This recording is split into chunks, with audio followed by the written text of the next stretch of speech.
സീമന്തരേഖയിൽ സിന്ദൂരം മംഗല്യത്താലിതൻ സൗഭാഗ്യം സ്വയംവരം സ്വയംവരം സ്വയംവരം സ്വയംവരം.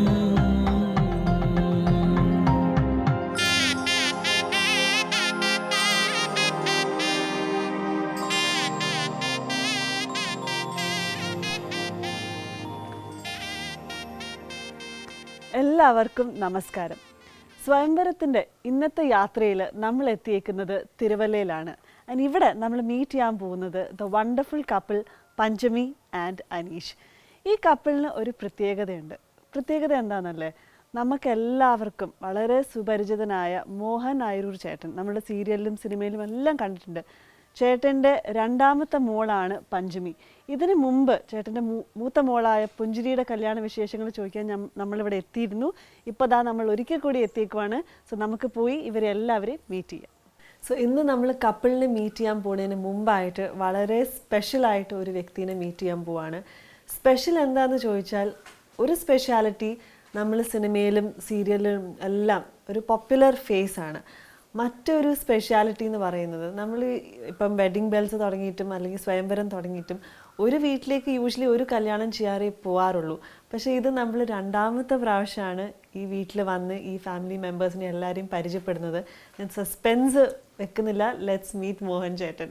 ഹായ് ചേട്ടാ. Thank you so much Rosin. ചേട്ടാ, ഇത്രയൊക്കെ മാറ്റങ്ങൾ വന്നു. നമ്മൾ വെഡ്ഡിംഗ് ബെൽസ് ആയിരുന്നു നേരത്തെ പരിചയപ്പെട്ടപ്പോൾ, ഇപ്പൊ സ്വയംവരമായി, എന്റെ കല്യാണം കഴിഞ്ഞു. എന്നാലും ചേട്ടൻ അതുപോലെ തന്നെ ഇരിക്കുന്നു. Thank God. Thanks for the compliment. നമ്മൾ മാറ്റമില്ലാത്തവരായിട്ട് ഇങ്ങനെ നിൽക്കണം എല്ലാ കാര്യത്തിലും, സ്വഭാവത്തിലും. സീരിയലും എല്ലാം കാണാറുണ്ട്. എല്ലാം നന്നായിട്ട് പോകുന്നു അല്ലേ ചേട്ടാ? യെസ്, കുഴപ്പമില്ല, നന്നായിട്ട് പോകുന്നുണ്ട്. ഓക്കെ. ഇപ്പൊ വർക്ക് ചെയ്യുന്ന പ്രോജക്ട്സ് ഏതൊക്കെയാണ്? ഇപ്പൊ ചെയ്തുകൊണ്ടിരിക്കുന്ന പ്രോജക്റ്റ് ഒരു സിനിമയാണ്. ഈ വർഷം കൂടുതൽ 2016 കൂടുതൽ സിനിമയാണ് ചെയ്യാൻ പറ്റിയത്. ഓക്കെ. അതുകൊണ്ട് തന്നെ സീരിയലിൽ അല്പം പുറകോട്ട് പോകേണ്ടി വന്നു. ഓക്കെ. ഇപ്പൊ ഞാൻ ചെയ്തുകൊണ്ടിരിക്കുന്നത് ജിത്തു ജോസഫിന്റെ ഒരു പ്രൊഡക്ഷനാണ്. അദ്ദേഹം കൂടെ ഇനിഷ്യേറ്റീവ് എടുക്കുന്ന പ്രൊഡ്യൂസ് ചെയ്യുന്ന ലക്ഷ്യം എന്ന് പറഞ്ഞ സിനിമയാണ്. അദ്ദേഹത്തിന്റെ സംഭാഷണമൊക്കെയാണ്. അൻസർ ഖാൻ എന്ന് പറഞ്ഞ അയാളുടെ മെയ്ഡൻ മൂവിയാണ്. അയാൾ ആദ്യമായിട്ട് ചെയ്യുന്നു. അദ്ദേഹം നേരത്തെ സീരിയലുകളൊക്കെ ചെയ്യുന്ന ഒരാളാണ്, ചെറുപ്പക്കാരൻ. ആ പടത്തിൽ ഞാൻ ഇപ്പൊ ചെയ്തുകൊണ്ടിരിക്കുക. അതിന്റെ ഫസ്റ്റ് കഴിഞ്ഞു. ഇനിയിപ്പോ സെക്കൻഡ് നെല്ലിയമ്പാതിയിലോട്ടാണ്. മേനോനും ഇന്ദ്രജിത്ത് മെയിനായിട്ട്.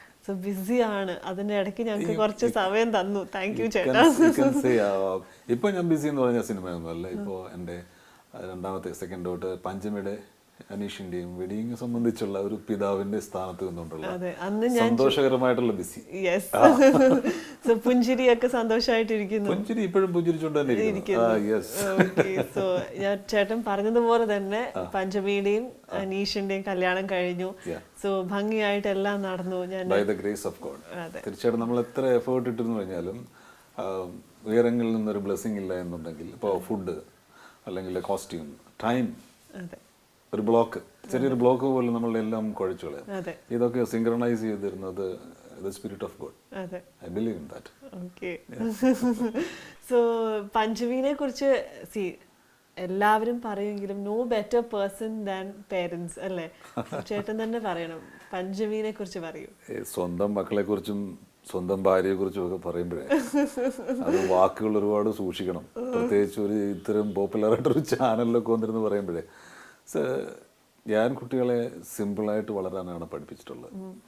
Simple life and god fearing ആയിരിക്കണം. പക്ഷേ ഈക്വലൻ്റായിട്ട് മനുഷ്യരെ സ്നേഹിക്കുന്നവരും മനുഷ്യരെ ബഹുമാനിക്കുന്നവരും പ്രത്യേകിച്ച് എളിയവരെ ആദരിക്കുന്നവരുമായിരിക്കണം എന്ന് എനിക്ക് വളരെ നിർബന്ധമുണ്ട്. അത് ഞാൻ അവരെ പഠിപ്പിച്ചിട്ടുണ്ട്. ഐ തിങ്ക് അവർ എന്നെ നിരാശപ്പെടുത്തിയിട്ടില്ല. സോ ആ ഒരു ഈശ്വരാനുഗ്രഹം അവരുടെ കാര്യങ്ങളിൽ നിഴലിക്കുന്നുള്ളത് എനിക്ക് മനസ്സിലാവുന്നുണ്ട്. പക്ഷേ ഇങ്ങനെയൊക്കെ പറഞ്ഞെങ്കിലും ഇവരുടെ കോസ്റ്റ്യൂമിൻ്റെ സെലക്ഷൻ, അല്ലെ ജ്വല്ലറി, അവരുടെ ഫോട്ടോഗ്രാഫി. എനിക്കൊരു പ്രൊഫഷണൽ ഫോട്ടോഗ്രാഫി ബിസിനസ് ഉള്ള മനുഷ്യനാണ് ഖത്തറിൽ. പക്ഷെ I never interfere in that field. Because എനിക്ക് തിരുവല്ല ടൗണിലെ അല്ലെങ്കിൽ തിരുവല്ല സമീപപ്രദേശത്തുള്ള ഫോട്ടോഗ്രാഫേഴ്സും videographers all are my close friends. അപ്പോൾ എനിക്ക് ഒരാളെ ചൂസ് ചെയ്യുന്നത് പ്രശ്നം. നമ്പർ 2, ഞാൻ വേറൊരു തലമുറയിൽപ്പെട്ട ആളാണ്. ഇവർ ന്യൂ ജനറേഷൻ്റെ ശരിക്കുള്ള വക്താക്കളാണ്. അപ്പോൾ അവരുടെ കൺസെപ്റ്റ് ഒരിക്കലും എൻ്റെ കൺസെപ്റ്റ് ആവണം ഞാൻ നിർബന്ധം പിടിക്കുന്നത് ശരിയല്ല. So let them choose their photographer, whoever it may be, and let them choose their videographer. ഞാൻ അവരുടെ വീഡിയോഗ്രാഫറോട് ഇതുവരെ സംസാരിച്ചിട്ടില്ല. ഒരു പക്ഷേ ട്രിവാൻഡ്രത്തു നിന്നുള്ള ഒരാളാണ്. ബിക്കോസ് എനിക്ക് ആ ഇൻ്റർഫിയറൻസ് എനിക്ക് ഇഷ്ടമല്ല. ബിക്കോസ് അവർക്ക് അവരുടെയുള്ള പെർസ്പെക്റ്റീവിൽ അവർ പറഞ്ഞിട്ടുണ്ടാവും ഞങ്ങളുടെ ഫോട്ടോസ് ഞങ്ങളുടെ വീഡിയോസ് ഒക്കെ ഇങ്ങനെ എടുക്കണമെന്ന്. അതിനിടയ്ക്ക് വേറൊരു ജനറേഷനിലുള്ള ഒരാൾ, ഫാദർ ആയിക്കോട്ടെ, ചെന്നിട്ട് പറയും അല്ല അത് അവരെന്താ പറഞ്ഞേ, അല്ല അത് ഇങ്ങനെ തിരിക്കുക, അതങ്ങനെ തിരിക്കുക. വേണ്ട, അത് അവർ ലെറ്റ് ദം ടേക്ക് റിസ്ക്. ജീവിതത്തിൽ പഠന കാര്യങ്ങൾ പോലെ തന്നെ പ്രായോഗിക ജീവിതത്തിൻ്റെ എല്ലാ പ്രതലങ്ങളിലും അവർ റിസ്ക് എടുക്കട്ടെ. അത് അവരുടെ ജീവിതത്തിന്റെ മനോഹാരിത വർദ്ധിപ്പിക്കുമെന്ന് ഞാൻ ആഗ്രഹിക്കുന്നു. ഐ തിങ്ക് അത് അവരെ ഒന്നും കൂടി ഒന്ന് ക്ലോസർ ആക്കാനും ശ്രമിച്ചിട്ടുണ്ട്. ബിക്കോസ് ഈ ഒരു സമയത്ത് അതെ, അപ്പോൾ ഞാൻ ശ്രദ്ധിക്കാറുണ്ട് ഈ കല്യാണത്തിന് മുമ്പുള്ള ദിവസങ്ങളിൽ ഈ പഞ്ചമി പലപ്പോഴും ഫോണിൽ ഇങ്ങനെ അനീഷുമായിട്ട് ഡിസ്കസ് ചെയ്യുന്നു. അപ്പം ഞാൻ വൈഫിനോട് പറയും, ഇതാണ് ഞാൻ ആഗ്രഹിക്കുന്നത്, ഇതാണ്. Because they are taking the responsibility, they are struggling on it. അതെ. സോ അവർ ജീവിതം വന്ന വെല്ലുവിളി നേരിടാനായിട്ട് പോവാണ്, അവിടേക്ക് കാല് വയ്ക്കാൻ പോവാണ്. Let them practice from the bottom. So ഇതൊക്കെ വിശേഷങ്ങൾ നമുക്ക് ചോദിക്കാം. പക്ഷെ അതിന് മുമ്പായിട്ട് അഗൈൻ ഇപ്പം ചേട്ടൻ ഒരു അച്ഛനായിട്ടിരിക്കുവാണ് അല്ലേ? സോ പഞ്ചമി ആൻഡ് അനീഷ് രണ്ടുപേരെ കുറിച്ചും ചേട്ടൻ്റെ ഒരു വാക്കുകൾ. അനീഷിനെ കുറിച്ച് എനിക്കിപ്പോൾ ഒരു വലിയ കമൻറ്റ് പറയാത്തക്കോണം അങ്ങനെ ഒരു സ്റ്റഡി ഒന്നും ഞാൻ നടത്തിയിട്ടില്ല. ഞാൻ സൺ ഇൻ ലവ് എന്നാണ് പറയാൻ ആഗ്രഹിക്കുന്നത്. എൻ്റെ ഫസ്റ്റ് പുഞ്ചിരിയെ കല്യാണം കഴിച്ച ജോസി, ഞാൻ സൺ ഇൻ ലവ് എന്ന് പറയാനാണ്. There is no sun in love, അതൊരു ടെക്നിക്കൽ ടൈം മാത്രമാണ്. എനിക്ക് വളരെ ഫ്രീ ആയിട്ട് 2 ആൺപിള്ളേരെ ഇപ്പോൾ കിട്ടി, 2ാമത്തെ മോനിപ്പോൾ വന്നു. ഇതൊക്കെയാണ് എൻ്റെ മനസ്സിലെ ആ ഒരു ത്രില്ല്. അത് ഞാൻ ഈ ഒരടി അകലത്തിൽ നിന്ന് സംസാരിക്കുക, വാക്കുകൾ വളരെ കൃത്യനിഷ്ഠയോടുകൂടി ഉപയോഗിക്കുക. ഈ ഭാര്യയൊക്കെ പൊളിച്ച് ദൂരെ കളഞ്ഞേക്കാണ്. ഇവന്മാരെ അങ്ങനെയൊക്കെയാണ്, ഇവന്മാരെ എൻ്റെ കൂടെ സൈക്കിളെ യാത്ര ചെയ്യുക അല്ലെങ്കിൽ ബൈക്ക് യാത്ര ചെയ്യുക, അങ്ങനെയൊക്കെയാണ് എൻ്റെ ഒരു കൺസെപ്റ്റ്. അതിന് അവർ കൂടെ അസിങ്കായി വരുന്നേ ഉള്ളൂ. പക്ഷെ കാര്യപ്രാപ്തിയുള്ള ചെറുപ്പക്കാരാണെന്നാണ് എൻ്റെ ഒരു ഇതുവരെയുള്ളൊരു നിഗമനം. കാരണം അവർ ഓരോ കാര്യങ്ങളും അവർ എന്നെക്കാട്ടി കാൽക്കുലേറ്റീവാണ്. കാരണം ഞാനൊരു കടയിൽ പോയി കഴിഞ്ഞാൽ ഞാൻ ആ സെയിൽസ്മാൻ്റെ സെൻറ്റിമെൻസും അയാളെടുത്തിരുന്ന സാരികളുടെ എണ്ണവും അയാൾ 15 ഷർട്ട് എടുത്തിട്ട് എൻ്റെ അടുത്ത കടയിൽ പോയി, ഇതൊക്കെ എന്നെ കൊണ്ട് പറ്റത്തില്ല. അതുകൊണ്ട് ഞാൻ ഇവരുടെ ഒരു ഷോപ്പിങ്ങിലും, എൻ്റെ കല്യാണത്തിന് ഷോപ്പിങ്ങിന് പോലും ഞാൻ പോയിട്ടില്ല. എൻ്റെ വൈഫിൻ്റെ വീട്ടുകാർ ആവശ്യപ്പെട്ടു. കാരണം ഞാനൊരു ഡിസ്റ്റർബൻസ് ആയിരിക്കും, ഞാനൊരു അറിവില്ലാത്തവനാണ് ഈ ഫീൽഡിൽ. തുണിയെ പിടിച്ച് നോക്കിയാൽ അതിൻ്റെ ക്വാളിറ്റി അറിയത്തില്ല. അത് മറ്റാർക്കെങ്കിലും അറിയാമോ എന്നുള്ളതിനെ കുറിച്ച് ഞാൻ ഡിസ്കഷൻ വെക്കുന്നില്ല. പക്ഷേ എനിക്കതേക്കുറിച്ച് ഒരു അതോറിറ്റീവായിട്ട് എനിക്ക് സംസാരിക്കാൻ പറ്റുന്നില്ല എന്നുണ്ടെങ്കിൽ ഞാൻ ഇവരുടെ കൂടെ പോയിട്ട് അവരുടെ കളർ കോമ്പിനേഷൻസ് അങ്ങനെയുള്ള ഒരുപാട് കൺസെപ്റ്റുകൾ അവർക്കുണ്ട്. സോ എൻ്റെ ജോലി എന്ന് പറഞ്ഞു കഴിഞ്ഞാൽ വേണമെങ്കിൽ ട്രാൻസ്പോർട്ടേഷൻ കൊടുക്കാം. പിന്നെ അവർ വൈകിട്ടൂടെ കൊണ്ടുവരുമ്പോൾ ഇതൊക്കെ ഒന്ന് കട്ടിലൊക്കെ ഒന്ന് ഇട്ട് ഇതൊക്കെ ഒന്ന് കാണാം. ഇതൊക്കെയാണ് എൻ്റെ സുഖം. അല്ലാതെ അവരോട് ഓരോ കാര്യങ്ങൾക്കും ഇങ്ങനെ ക്രിട്ടിസൈസ് ചെയ്യുക, പോവുക, അവർക്കൊരു ശിഖണ്ഡിയായിട്ട് വേണ്ടാന്ന് വെച്ചു. ഹായ് പഞ്ചമി. ഹായ് റോസൻ. കഴിഞ്ഞ പ്രാവശ്യം വന്നപ്പോഴും എനിക്ക് മീറ്റ് ചെയ്യാൻ പറ്റിയില്ല ചേച്ചിയുടെ കല്യാണ സമയത്ത് അല്ലേ? ഇന്നതാണ് നമ്മൾ ആദ്യമായിട്ട് മീറ്റ് ചെയ്യുന്നത്. അന്ന് ഞാൻ കുറെ കേട്ടിരുന്നു കേട്ടോ പഞ്ചമിനെ കുറിച്ച്. ഇപ്പോഴാണെങ്കിലും ചേട്ടൻ ഞങ്ങളോട് വിശേഷങ്ങളൊക്കെ പറഞ്ഞു. പക്ഷെ യു ആർ ദ എന്താ പറയാ പുതുമണിമാട്ടി അല്ലേ? വിശേഷങ്ങളെല്ലാം എവിടെയാ ചോദിക്കുന്നത്. എങ്ങനെയുണ്ട് കല്യാണം കഴിഞ്ഞിട്ട്? വെരി ഗുഡ്, നല്ലതാണ്, എല്ലാം നന്നായിട്ട് പോകുന്നു. ചേഞ്ച് ഒക്കെ തോന്നി തുടങ്ങിയോ കല്യാണം എന്ന് വെച്ചാൽ ആ ഒരു അക്സെപ്റ്റ് ചെയ്ത്? പലവർക്കും ഉള്ളൊരു എന്താ പറയാ കല്യാണം കഴിഞ്ഞൊരു വിശ്വസിക്കാൻ പറ്റാറില്ല അവർക്ക്. അതെ അതെ, ആ സ്റ്റേജിൽ തന്നെയാണ് ഏകദേശം ആ സ്റ്റേജിൽ തന്നെയാണ്. ഒരു വൈഫ് എന്നുള്ള ആ ഒരു ടെർമിനോളജി, ഹസ്ബൻഡ്, അതൊക്കെ അക്സെപ്റ്റ് ചെയ്ത് വരുന്നേ ഉള്ളൂ. എവിടെ പോയി ആളെവിടെ? ആക്ച്വലി ഇന്ന് ഒരു അത്യാവശ്യ കാര്യത്തിനായിട്ട് പന്തളത്തോട്ട് പോയേക്കുക. അപ്പൊ അതാണ് മീറ്റ് ചെയ്യാൻ ഞങ്ങൾക്ക് പറ്റിയില്ല. അതെ, നമുക്ക് കുറച്ച് അർജന്റ് ആയിട്ടുള്ള ഒരു കാര്യമായിരുന്നു, അതുകൊണ്ടാണ്. അവിടെ ആയിരുന്നല്ലോ നിങ്ങളല്ലേ? അതെ അതെ, അവിടെ വീട്ടിലായിരുന്നു. ഓക്കെ. സോ ഇപ്പം ഞാൻ ചോദിക്കട്ടെ, കല്യാണം കഴിഞ്ഞു, ഭംഗിയായിട്ട് നടന്നു, ഞാൻ കുറച്ച് ചേട്ടൻ ഫോട്ടോസ് ഒക്കെ കുറച്ച് കാണിച്ചു തന്നിട്ട് ക്വിക്കായിട്ട് മൊബൈലിലൊക്കെ എടുത്തത്. അപ്പോൾ ഉടുപ്പൊക്കെ നല്ല രസമായിട്ടുണ്ട് കേട്ടോ. Thank you. എനിക്ക് ഓർമ്മയുണ്ട് ലാസ്റ്റ് ടൈം ചേച്ചിയോട് ഓൾമോസ്റ്റ് 2 years മുമ്പാണ് ഞാൻ ചേച്ചിയായിട്ട് സംസാരിക്കുന്നത്. അന്ന് എനിക്ക് അന്നത്തെ കപ്പിൾസിന് ഞാൻ ഇന്റർവ്യൂ ചെയ്തപ്പം ഏറ്റവും ഡിഫറെൻ്റ് ആയിട്ട് തോന്നിയ ഒരാളായിരുന്നു പുഞ്ചിരി. കാരണം കല്യാണത്തിന് ഒരു എൻറ്റയർ ലിസ്റ്റ് പുള്ളിക്കാരത്തി പ്രിപ്പയർ ചെയ്തിട്ടുണ്ടായിരുന്നു, എന്ത് വേണം എക്സാക്റ്റ് ആയിട്ട്. സോ പഞ്ചമിയുടെ വിശേഷങ്ങളാണ് അറിയാനുള്ളത്. ഇതുപോലെ കല്യാണ സമയത്ത് എന്തെങ്കിലും ടു ഡു ലിസ്റ്റ് പ്രിപ്പയർ ചെയ്തിട്ടുണ്ടായിരുന്നോ? അത് ചേച്ചി ആ ലിസ്റ്റ് എങ്ങനെ ഷെയർ ചെയ്തിട്ടുണ്ടായിരുന്നോ? ഡെഫിനറ്റ്ലി ചേച്ചി അത് ഷെയർ ചെയ്തിരുന്നു. ഞാൻ ചേച്ചി എന്നല്ല, ഞാൻ അക്കച്ചി എന്നാണ് വിളിക്കുന്നത്. അപ്പോൾ അക്കച്ചി ആ ലിസ്റ്റ് ഷെയർ ചെയ്തിരുന്നു. ഞാൻ to the T plan follow ചെയ്യുന്ന ഒരു ആളല്ല. സോ എന്നെ സംബന്ധിച്ചിടത്തോളം I'm more flexible. So എൻ്റെ മനസ്സിൽ എൻ്റെ താല്പര്യത്തിനനുസരിച്ച് ചില കാര്യങ്ങളുണ്ടായിരുന്നു, which I also discussed with my husband Aneesh.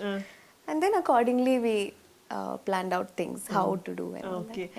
എന്താണെങ്കിലും നമ്മുടെ കല്യാണം എന്ന് പറഞ്ഞാൽ ഏറ്റവും കൂടുതൽ ഒരു ഇമ്പോർട്ടൻറ്റ് ആസ്പെക്ട് നമ്മൾ ഇടുന്ന ഡ്രസ്സ്, നമ്മുടെ മേക്കപ്പ്, ഹെയർ, ബാക്കി എത്തൊക്കെ പ്രിപ്പറേഷൻസ് ബാക്ക് സൈഡിൽ നടന്നിട്ടുണ്ടെങ്കിൽ ഇതാണ് ഫസ്റ്റ് നമ്മൾ നോട്ടീസ് ചെയ്യുന്നത് അല്ലേ? സോ എനിക്ക് ആ ഗൗൺ ഒന്ന് കാണണമെന്നുണ്ട്. ഇപ്പൊ നേരത്തെ ഞാൻ ഫോട്ടോസേ കണ്ടുള്ളൂ. സോ അത് കാണണം. അത് എവിടെയാ ശരിക്കും? അതുണ്ടോ? ഇവിടെ ഉണ്ടോ? ഇവിടെ ഉണ്ട്. ഡെഫിനറ്റ്ലി നമുക്കത് കാണാം. കണ്ടാലോ? എന്നിട്ട് അതിനെ കുറിച്ചൊന്ന് പറയാമോ? എവിടെയാ ഡിസൈൻ ചെയ്തത്? അത് ആക്ച്വലി ഗൗൺ ഇടാൻ ആയിരുന്നു ആദ്യം താല്പര്യം. പിന്നീട് സാരി വേണോ ഗൗൺ വേണോ ഒരു കൺഫ്യൂഷനിലായിരുന്നു എനിക്ക് എന്താ ചേരുന്നത്. സോ ഇതിൻ്റെ ഒരു എനിക്ക് എന്താണ് ചേരുന്നതെന്ന് കണ്ടുപിടിക്കാൻ വേണ്ടിയിട്ട് I actually went to quite a few places. കുറച്ച് ബുട്ടീക്സിൽ പോയി എങ്ങനെയാ എന്താ കാര്യങ്ങളൊക്കെ അറിയാൻ വേണ്ടിയിട്ട്. But finally I decided that I will get it done തിരുവല്ലയിൽ തന്നെ. അപ്പോൾ ഇവിടെ ഒരു നല്ലൊരു ബുട്ടീക്ക് കണ്ടുപിടിച്ച് എൻ്റെ ഐഡിയാസ് അനുസരിച്ച് എനിക്ക് എന്താ താല്പര്യം ആ ഐഡിയാസ് അവരുമായിട്ട് ഷെയർ ചെയ്തു. അവരുടെ സജഷൻസും എടുത്തിട്ട് അങ്ങനെയാണ് ചെയ്തത്. പക്ഷെ എല്ലാത്തിലും സപ്പോർട്ട് ചെയ്ത് തീർച്ചയായിട്ടും അതിന് വേണ്ട ഫെസിലിറ്റീസ് ചെയ്തു. പക്ഷെ മറ്റുള്ള കാര്യങ്ങൾ ഇപ്പൊ കല്യാണത്തിന്റെ ക്ഷണിക്കുന്ന കാര്യങ്ങൾ, ഹാളിന്റെ അറേഞ്ച്മെന്റ്സ്, ആളുകൾ വന്നു കഴിഞ്ഞാൽ ഇപ്പം സാധാരണ സംഭവിക്കുന്നത് 11 മണിക്ക് നമ്മൾ ആളുകളെ ക്ഷണിക്കുന്നു. പക്ഷെ 11 മണിക്ക് നമ്മളവിടെ കൃത്യസമയത്തിന് ചെല്ലുമ്പോൾ ഹാൾ അടച്ചിട്ടിരിക്കുന്നു. 11:30 മണിക്കൂറോളം നമ്മൾ ഫാമിലിയുമായിട്ട് വേർത്തൊലിച്ച് പുറത്ത് നിൽക്കേണ്ടിരുന്നു. ഒരു പ്രത്യേക സമയത്ത് ഒരു പ്രത്യേക മനുഷ്യന് വന്ന് ഷട്ടർ വലിച്ചു തുറക്കുന്നു, ആളുകളെല്ലാം ഇവിടെ തള്ളി ഉള്ളിലേക്ക് ഇറങ്ങുന്നു. ഒരു ഭയങ്കര ഭീകരാന്തരീക്ഷം. ഇത് എൻ്റെ മക്കളുടെ കല്യാണത്തിന് പാടില്ല എന്നുള്ളത് എൻ്റെ നിർബന്ധമായിരുന്നു. 11 മണിക്ക് കല്യാണം എങ്കിൽ 11 മണിക്ക് ആ ഷട്ടർ ഓപ്പൺ ആയിരിക്കും. 11 മണിക്ക് അതിൻ്റെ ഉള്ളിലെ എല്ലാ സംവിധാനങ്ങളും, ഫാനെങ്കിൽ ഫാൻ, AC എങ്കിൽ AC, അതൊക്കെ ഓണായിരിക്കും. കാരണം എൻ്റെ ഗസ്റ്റിനെ ഞാൻ വിളിച്ചിരിക്കുന്നത് 11 മണിക്കാണ്. ചെറുക്കൻ താമസിച്ചോ പെണ്ണ് താമസിച്ചോ എന്നുള്ളത് അവരുടെ ഫോൾട്ടല്ല, അത് അവരവരുടെ ഫോൾട്ടാണ്. ആ ഫോൾട്ടിന് വേണ്ടിയിട്ട് അവർ താമസിക്കുന്നതിൻ്റെ പേരിൽ ഞാൻ വിളിച്ച അതിഥികളെ ബലിയാടാക്കുന്നതിൽ ഇങ്ങനെയുള്ള ചില നിർബന്ധങ്ങൾ എനിക്കുള്ളത് ചില സമയത്ത് കുഴപ്പങ്ങളും ഉണ്ടാക്കാറുണ്ട്. സോ ഒരു ഫാമിലി എന്നുള്ള രീതിയിൽ. പക്ഷേ എനിക്ക് എന്തോ ഇങ്ങനെ ഒരു ബേസ്മെന്റ്, ഞാൻ ഒരു പക്ഷേ ഒരു പട്ടാളക്കാരൻ്റെ മകനായിട്ട് ജനിച്ചു പോയതുകൊണ്ടായിരിക്കും ഇതൊക്കെ വഴിയെ എൻ്റെ കൂടെ കൂടിയത്. അപ്പം അത് പക്ഷെ അതിൻ്റെ ഒരു ക്രീം, അതിൻ്റെ ഒരു ബെനഫിറ്റ് ഇതൊക്കെ കഴിയുമ്പം എനിക്ക് എൻജോയ് ചെയ്യാൻ പറ്റും. തീർച്ചയായിട്ടും കല്യാണം കൂടി പോയവരെല്ലാം അതിനെക്കുറിച്ച് ഡിസ്കസ് ചെയ്യുന്നുണ്ടായിരിക്കും. കാരണം അവർക്ക് എത്രയോ അനുഭവങ്ങൾ ഉണ്ടായിട്ടുണ്ടായിരിക്കും ഇതിനു മുമ്പല്ലേ. സോ ഇതൊക്കെ എങ്ങനെയാ ചേട്ടാ ശരിക്കും മാനേജ് ചെയ്തത്? കാരണം ഈ പറഞ്ഞതുപോലെ യൂഷ്വലി നമ്മൾ ഹാള് ബുക്ക് ചെയ്യുന്നു, അവരെല്ലാം ചെയ്യുന്നു. എങ്ങനെയാ എൻഷുർ ചെയ്തത് ഈ പറഞ്ഞതുപോലെ എല്ലാം ഓക്കെയാണ് എന്നുള്ളത്? ഞാനൊരു ഉദാഹരണം ചെറുതായിട്ട് പറയാം. ഇവരുടെ കല്യാണത്തിന്റെ എൻഗേജ്മെന്റ് അതായിരുന്നു എൻ്റെ ഉത്തരവാദിത്തത്തിൽ ഞാൻ നേരിട്ട് ഡയറക്റ്റ് ചെയ്തത്. നമ്മളുടെ ട്രഡീഷൻ വെച്ചിട്ട് ബോയ്സിന്റെ ഭാഗത്താണ് കല്യാണം ചെയ്യുന്നത്, കല്യാണം ഏറ്റെടുത്ത് ഉത്തരവാദിത്തോടെ ചെയ്യുന്നത്. എൻഗേജ്മെന്റ് ആണ് പെൺകൂട്ടർ ചെയ്യുന്നത്. അപ്പോൾ അത് ചെയ്യുമ്പോൾ ഈ എൻ്റെ എൻ്റെ മൂത്തവൾ പുഞ്ചിരിയും പഞ്ചമിയും KS ചിത്രയുടെ ചേച്ചി KS ബീനയുടെ കീഴിൽ സംഗീതം അഭ്യസിച്ചിട്ടുള്ള ആൾക്കാർ. അത്യാവശ്യം പാടും, പിന്നെ ഡാൻസ് പഠിച്ചിട്ടുണ്ട്. പിന്നീട് ഈ പ്രപ്പോസൽ വന്നു കഴിഞ്ഞ ശേഷം ഞാൻ അനീഷിനെ കുറിച്ച് അന്വേഷിച്ചപ്പോൾ ഞാൻ അറിഞ്ഞത് അദ്ദേഹവും പാട്ട് പാടുന്ന ഒരാളാണ്. ക്വയറിലൊക്കെ സജീവ സാന്നിധ്യം അറിയിക്കുന്ന ഒരു ചെറുപ്പക്കാരനാണ്. അപ്പം ഞാൻ ചിന്തിച്ചു, ഈ എൻഗേജ്മെന്റ് സെറിമണി സാധാരണ രണ്ട് പ്രായമുള്ള ആൾക്കാർ വേദിയിൽ വന്ന് ഏതെങ്കിലും ഒരു പുരോഹിതൻ പറയും, നിങ്ങൾ എന്തിനാണ് ഞങ്ങളെ വിളിച്ചു കൂട്ടിയത്? അപ്പോൾ അവർ പറയും, ഞങ്ങളിങ്ങനെ ഞങ്ങളുടെ മകൻ പേരിന്നത്. അപ്പോൾ അങ്ങോട്ടും ഇങ്ങോട്ടും ഒരു കുറി കൈമാറും, ഒന്ന് കെട്ടിപ്പിടിക്കും. അപ്പോൾ ഏതെങ്കിലും ഒരു പുരോഹിതൻ പ്രാർത്ഥിക്കും. ആ പ്രാർത്ഥിച്ചു കഴിഞ്ഞാൽ ശാപ്പാട് കഴിക്കും, സലാം കഴിഞ്ഞു. അതെ. വേറിട്ട് നമുക്ക് മാറണം. ഈ കുട്ടികൾ പാടുന്നവരാണ് അവരുടെ ജീവിതത്തിൽ ഏറ്റവും വളരെ നിർണായകമായിട്ടുള്ള ഏറ്റവും ഇമ്പോർട്ടൻ്റ് ആയിട്ടുള്ള ഒരു ദിവസം. അവർക്ക് രണ്ടുപേർക്കും ഈശ്വരൻ ഒരു ടാലൻറ്റ് കൊടുത്തിട്ടുണ്ടെങ്കിൽ ആ ടാലൻറ്റ് പൊതുജനങ്ങളുടെ മുമ്പിൽ പ്രകടിപ്പിക്കാനുള്ള ഒരു അവസരമല്ലേ ഇതെന്ന് ഞാൻ ചിന്തിച്ചു. അങ്ങനെ വന്നപ്പോൾ യേശുദാസിൻ്റെ ഒരു പാട്ട്, അതായത് നമ്മൾ ഔട്ട് ഓഫ് ദി വേയിൽ പോകാൻ പറ്റില്ല. വളരെ ട്രഡീഷണലായിട്ട് ചിന്തിക്കുന്നവർ, റിസർവ്ഡ് ആയിട്ടുള്ള ചിന്തിക്കുന്ന ആൾക്കാർ, വളരെ ന്യൂജനായിട്ടുള്ള ആൾക്കാർ, വളരെ ഒരു ക്രോസ് സെക്ഷൻ ആണല്ലോ ഇതിന് വരുന്നത്. അപ്പോൾ അവരെ ആരെയും വെറുപ്പിക്കാനും പാടില്ല. അപ്പോൾ ഞാൻ ആലോചിച്ചപ്പോൾ യേശുദാസ് പാടിയ സ്വർഗസ്ഥനാം പിതാവ് എന്നുള്ള ലോർഡ്സ് പ്രയറിൻ്റെ ഒരു പഴയ പാട്ടുണ്ട്. ആ പാട്ട് ഞാൻ ഇവിടെ ഇരുന്നിട്ട് അത് ഡ്യുവറ്റായിട്ട് സ്പ്ലിറ്റ് എടുത്തിട്ട് ഇവരെ രണ്ടുപേരെയും പഞ്ചമിയോട് നേരിട്ടും അനീഷിനെ ഫോൺ ചെയ്ത് പറഞ്ഞു, നിങ്ങൾ ഇത് ഡ്യുവറ്റായിട്ട് പാടണം with orchestra. Because you have the ദൈവം നിങ്ങൾക്ക് അതിനുള്ള കഴിവ് തന്നിട്ടുണ്ട്. അത് നിങ്ങൾ ഈ ഒരു പാട്ട് പാടിയാൽ ഇവിടെ ഇരിക്കുന്ന ഏത് ജാതി മതസ്ഥരാണെങ്കിലും ഇതിൻ്റെ ഒന്നും ആവശ്യമില്ലായിരുന്നു പറയില്ല. ബിക്കോസ് ലോകത്തിൻ്റെ എല്ലാ ഭാഗങ്ങളിലും പരക്കെ അറിയപ്പെടുന്ന പ്രശസ്തമായിട്ടുള്ള 2 മിനിറ്റിൽ തീരുന്ന ഒരു പ്രയറാണ് ലോർഡ്സ് പ്രയർ. അത് യേശുദാസ് വളരെ മനോഹരമായിട്ട് പഠിക്കും. നിങ്ങളുടെ കഴിവനുസരിച്ച് നിങ്ങൾ ചെയ്യുക. എൻ്റെ ആ ഒരു ആവശ്യം നല്ല സ്പിരിറ്റോട് കൂടി അവരും അവരുടെ 2 ഫാമിലിയിലെ മെമ്പേഴ്സും ഏറ്റെടുത്തു. And they did it. എനിക്ക് തോന്നുന്നത് വലിയ കുഴപ്പമില്ലാതെ അവർ പാടി എന്ന് എനിക്ക് പറയാൻ പറ്റുള്ളൂ. പക്ഷേ അത് കഴിഞ്ഞപ്പോൾ എനിക്ക് കിട്ടിയ ഫീഡ്ബാക്ക് അതെനിക്ക് വളരെ സന്തോഷം നൽകി. ഒരു പക്ഷേ അത് ലോഞ്ച് ചെയ്യുന്നത് വരെ എനിക്ക് കുറേ ബുദ്ധിമുട്ട്, ഇതൊക്കെ ആവശ്യമുണ്ടോ. പക്ഷേ അത് ചെയ്ത് കഴിഞ്ഞപ്പോൾ അതിൻ്റെ മനോഹാരിതയെക്കുറിച്ച് പലരും എന്നോട് പറഞ്ഞപ്പോൾ എൻ്റെ മനസ്സിലും ആത്മാവിലും ഒരു കുളിരി വീഴുന്ന ഒരു അനുഭവം ഉണ്ടായി. അപ്പോൾ ഇങ്ങനെയാണ് ഞാൻ ഓരോന്നും ചിന്തിക്കുന്നത്. അതല്ലാതെ ഒരു വലിയ വിശേഷ ബുദ്ധി എനിക്ക് ഉണ്ടായിട്ടോ അതല്ലെങ്കിൽ മറ്റുള്ളവരെക്കാട്ടിൽ അങ്ങ് വ്യത്യസ്തനാം ഒരാളായിട്ട് മാറണം എന്നുള്ളതും കൊണ്ടൊന്നുമല്ല.